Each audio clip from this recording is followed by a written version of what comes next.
Bonjour à toutes et à tous et bienvenue dans cette nouvelle émission de Metal Hunters où nous n'allons pas faire dans la dentelle puisque nous allons parler de Panzer Division Marduk de Marduk sorti en 1999 chez Osmose Records et cela sera d'ailleurs la dernière collaboration entre le groupe suédois et le label français.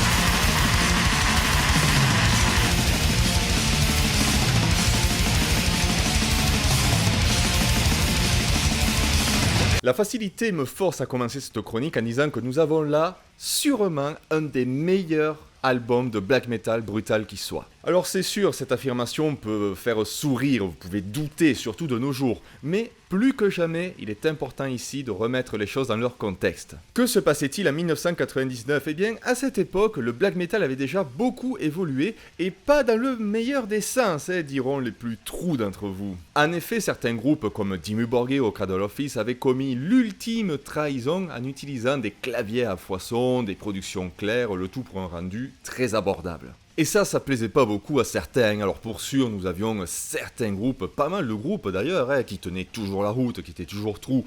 Je pourrais citer Immortal, mais avec Immortal, pas mal d'entre vous vont me dire « Ouais mais c'est une blague ce groupe, c'est pas vraiment trou », donc bon. Une fois de plus, je choisis la facilité, et je cite Darkthrone. Et dans toutes ces évolutions se trouvait celle du black metal brutal. Une musique poussant l'agressivité et la vitesse à fond, omettant l'ambiance et la profondeur qu'on a souvent dans le black metal, disons, simple. Hors Marduk, je peux citer un autre groupe suédois, Dark Funeral, qui en 1998 sortait un excellent album du nom de Vobiscum Satanas. Un disque bien brutal pendant que Marduk de son côté sortait Nightwing. Alors ce disque, il est loin d'être calme, on reste dans le style que j'ai évoqué auparavant, mais on a quand même une certaine atmosphère, je détecte même parfois quelques nappes de clavier, ça adoucit un peu le tout. Alors ici je dis adoucir comme je pourrais dire que le lait adoucit l'alcool dans le White Russian, ça reste quand même un cocktail qui déboîte. D'ailleurs, connaissez-vous les frères Cohen? Parce que ça, il faut connaître aussi. Aussi, en 1999, on ne sait pas si Marduk voulait définitivement gagner la course contre Dark Funeral, si tant est qu'il y eut une course, mais en tout cas, ce que le groupe voulait faire, c'était sortir quelque chose de remarquable qui mettrait tout le monde sur le cul. Et avec Panzer Division Marduk, c'est ce qu'ils sont parvenus à faire.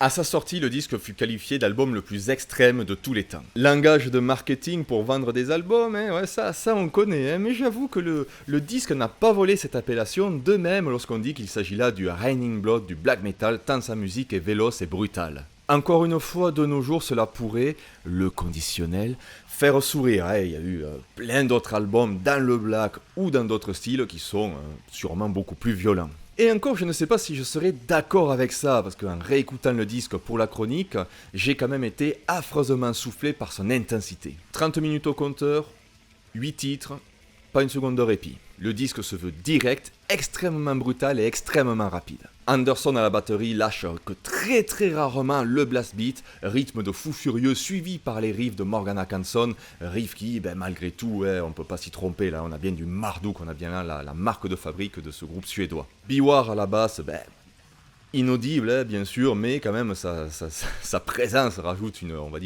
couche de violence au disque, donc ça sert quand même à quelque chose. Légion s'époumonne comme jamais, prouvant une fois de plus, et peut-être là sa meilleure prestation en tant que chanteur, et c'est vrai que lorsqu'il quitta le groupe en 2004, j'ai été un peu déçu. Mortus, le chanteur qui l'a remplacé et qui est toujours dans le groupe, il est très bon aussi, mais c'est vrai qu'on a deux styles différents ici. Légion était beaucoup plus, étoffé, harangueur, il avait un style assez heavy metal en somme, que Morgan lui reprochera, cette proximité qu'il avait avec la foule. Tandis que Mortus, il est plus réservé, plus trou, plus morbide. Et d'ailleurs, avec son chant, je trouve que la formation se drapera d'une aura beaucoup plus obscure et inquiétante. Voilà, c'est pas pour me déplaire après, mais bon, passons. Qui ne se souvient pas du riff principal de Panzer Division Marduk? Chanson qui fut en plus jouée en live de façon plus rapide, histoire de pousser encore plus loin les limites que le groupe avait déjà atteintes. Le refrain ravageur de Baptiste by Fire, dans lequel on attend les alarmes de l'aviation allemande, vous savez, ces longues sonneries qu'il faisait retentir pour effrayer la population. D'ailleurs, quelle merveilleuse idée de faire retentir ces notes très étirées, très longues, alors que les musiciens jouent à 100 à l'heure, contraste sublime. 502 où les bruits de canon se mêlent à la dévastation musicale. Encore une fois, le riff accrocheur et implacable de Beast of Prey, enfin bon, voilà. Un album incroyable de par son style, le black metal brutal qui atteint ici un sommet que peu parviendront à dépasser.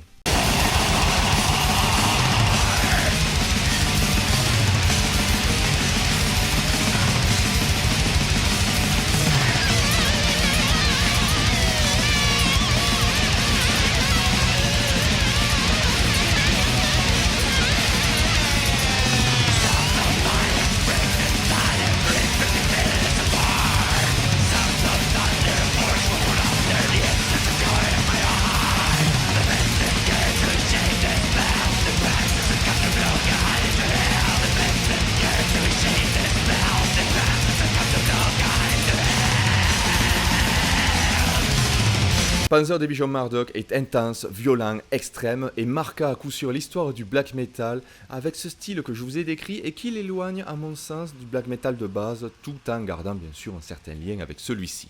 Parce qu'après tout, quoi de plus black metal que ce déchaînement de violence et de colère gratuite? L'éloignement se voit aussi par sa pochette qui dénote bien de ce que le black metal pouvait faire à l'époque. Là déjà c'est une pochette en couleur, un tank qui vise l'auditeur, donc l'imagerie est très forte et en gros ça veut dire que avec cet album, ben ça va partir, voilà. On pourrait même dire ça va partir comme en 40. On rigole bien avec Metal Hunters, n'est-ce pas? Bon, on rigole, hein, mais le nom de l'album, plus ce qu'on pourrait trouver dans le disque, hein, comme par exemple 502, la chanson, pourquoi 502? Eh ben parce que c'était le nom d'une division de Panzer, on sait de quel côté étaient les Panzers.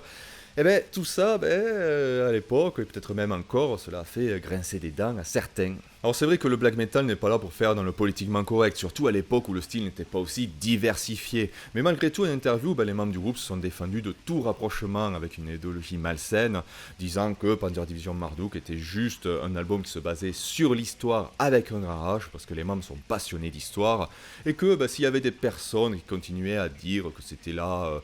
voilà, un petit cache pour promouvoir le nazisme ou je ne sais quoi, que ces personnes pouvaient aller se faire enculer, et je pense que le groupe a eu raison de dire ça.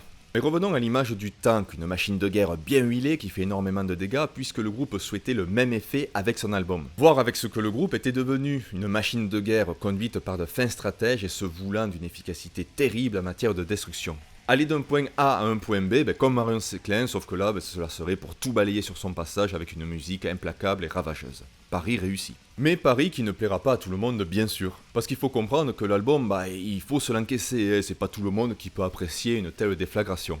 Il n'y a qu'à rôder sur les internets pour trouver quelques chroniques négatives, pas d'ambiance, trop brutal, bas du front, oui, mais c'était l'effet recherché, en ce qui me concerne, ça marche plutôt bien et c'est plutôt appréciable. Si bien que je tiens ici un classique du black metal, un album qui est souvent cité en tant qu'incontournable du style, et qui peut plaire, à des blackeux comme à des gens qui n'aiment pas le black à la base. Par exemple, moi je connais pas mal de gros déceux, gros, pas de brrr, mais bon, vous comprenez, mais qui aiment les musiques violentes et brutales et qui adorent Panzer Division Marduk.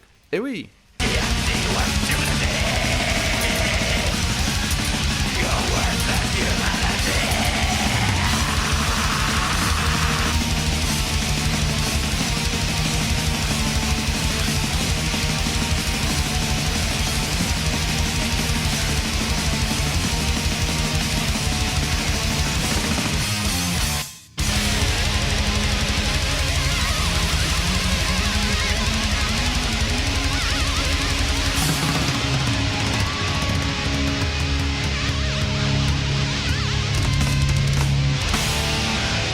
Rendons à César ce qui est à César, à Dieu ce qui est à Dieu, et le vin qui est à Vincent, et je me dois de parler de ce livre de Pierre Avril, Quand le black metal devient noir, Parce que c'est en lisant cet excellent livre que j'ai eu envie de réécouter Panzer Division Marduk et que j'ai donc eu envie de faire cette chronique.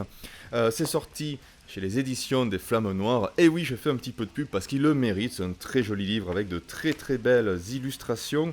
Je ne vais pas trop en parler ici. Si vous voulez des informations par rapport à ce livre, une chronique beaucoup mieux faite que celle que j'aurais pu faire, allez regarder la vidéo de Read Them All là-dessus. Mais voilà, vous pouvez vous jeter sur ce bouquin. C'est un excellent livre. Et en plus, si vous avez lu pas mal de bouquins de black metal et que vous dites, ouais, ça va encore parler de Inner Circle, blablabla, oui, forcément, ça en parle, parce qu'on ne peut pas aborder le black metal sans parler de Mayhem, Burzum, etc. Mais ce livre, eh bien, ça tarde aussi sur d'autres formations, Marduk ou encore Palen'Zaren, et j'ai trouvé ça très très appréciable. Ça parle aussi de Behemoth, Cradle of Filth, Dimmu Borgir, et ça m'a fait plaisir de le lire, surtout que Pierre Avril est un mec qui a vécu toute cette époque, donc il a une approche assez personnelle et très appréciable. Donc voilà, vous pouvez aller acheter ce livre.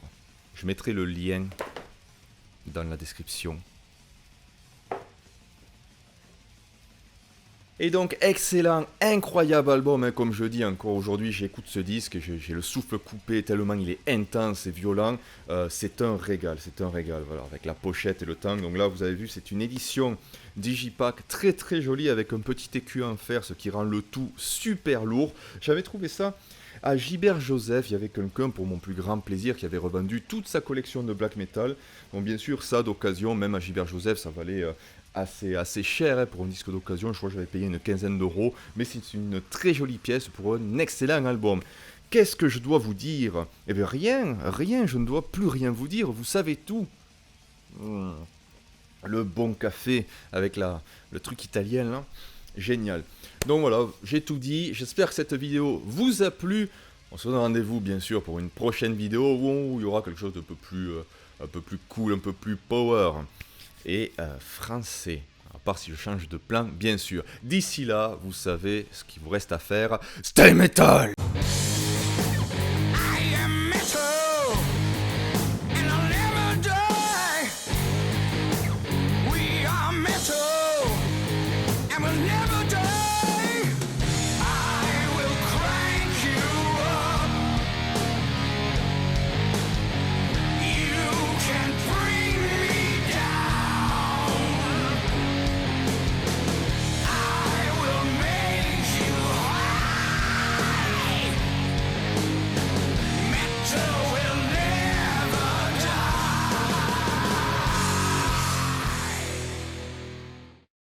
Savez-vous quel autre groupe aime les tanks?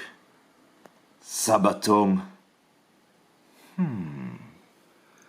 Est-ce qu'on pourrait y voir là de nouveaux messagers de la haine? Surtout que ils sont suédois tout comme Marduk. Cela me paraît suspicieux. Et je trouve qu'il y a beaucoup trop de tanks chez Sabaton. Regardez-moi cet énorme canon de tank. On se sent puissant.